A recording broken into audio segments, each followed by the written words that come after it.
Part 3. Attack by Stratagem. Sun Tzu said, "In the practical art of war, the best thing of all is to take the enemy's country whole and intact. To shatter and destroy it is not so good. So too, it is better to recapture an army entire than to destroy it, to capture a regiment, a detachment, or a company entire than to destroy them. The highest form of generalship is to balk the enemy's plans. The next best is to prevent the junction of the enemy's forces. The next in order is to attack the enemy's army in the field. And the worst policy of all is to besiege walled cities. The rule is, not to besiege walled cities if it can possibly be avoided.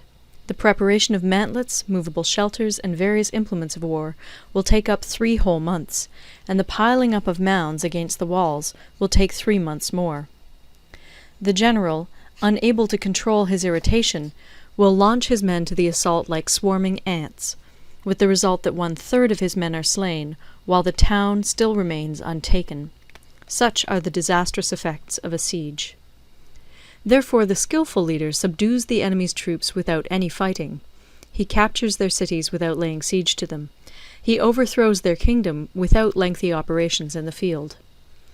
With his forces intact, he will dispute the mastery of the empire, and thus, without losing a man, his triumph will be complete.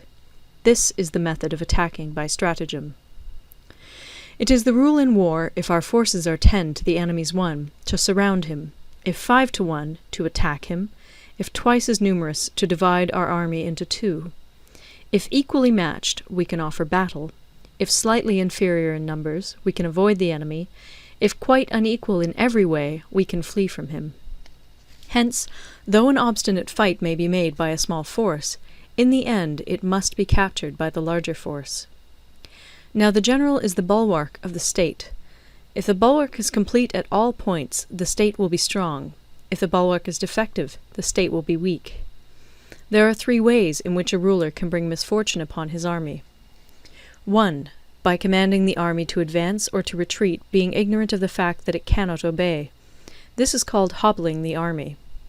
2. By attempting to govern an army in the same way as he administers a kingdom, being ignorant of the conditions which obtain in an army.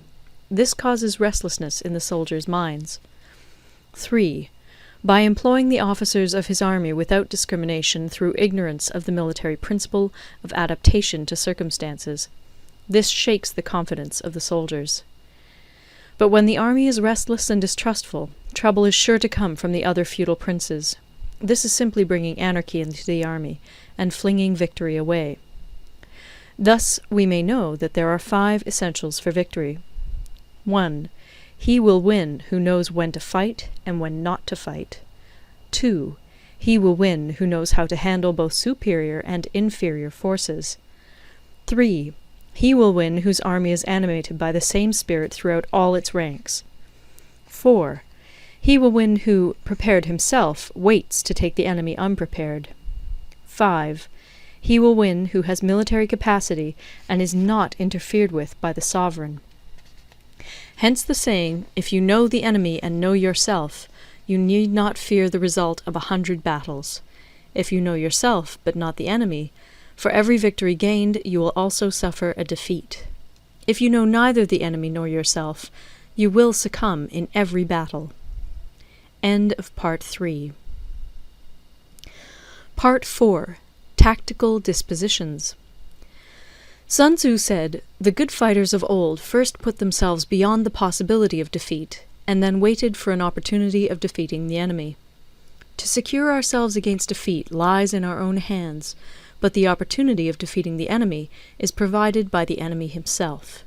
Thus the good fighter is able to secure himself against defeat, but cannot make certain of defeating the enemy.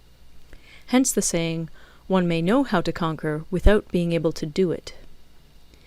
Security against defeat implies defensive tactics. Ability to defeat the enemy means taking the offensive. Standing on the defensive indicates insufficient strength. Attacking, a superabundance of strength. The general who is skilled in defense hides in the most secret recesses of the earth. He who is skilled in attack flashes forth from the topmost heights of heaven. Thus, on the one hand, we have ability to protect ourselves, on the other, a victory that is complete. To see victory only when it is within the ken of the common herd is not the acme of excellence. Neither is it the acme of excellence if you fight and conquer, and the whole empire says, "Well done!" To lift an autumn hair is no sign of great strength. To see the sun and moon is no sign of sharp sight. To hear the noise of thunder is no sign of a quick ear. What the ancients called a clever fighter is one who not only wins, but excels in winning with ease. Hence his victories bring him neither reputation for wisdom nor credit for courage. He wins his battles by making no mistakes. Making no mistakes is what establishes the certainty of victory, for it means conquering an enemy that is already defeated. Hence the skillful fighter puts himself into a position which makes defeat impossible, and does not miss the moment for defeating the enemy. Thus it is that in war the victorious strategist only seeks battle after the victory has been won, whereas he who is destined to defeat first fights and afterwards looks for victory. The consummate leader cultivates the moral law and strictly adheres to method and discipline. Thus it is in his power to control success.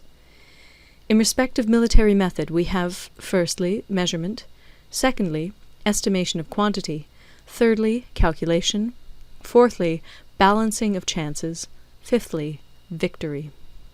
Measurement owes its existence to earth, estimation of quantity to measurement, calculation to estimation of quantity, balancing of chances to calculation, and victory to balancing of chances. A victorious army opposed to a routed one is as a pound's weight placed in the scale against a single grain.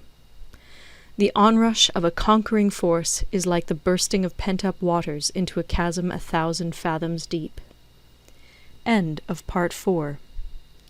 Recorded in Toronto, Ontario by Moira Fogarty, October 2006.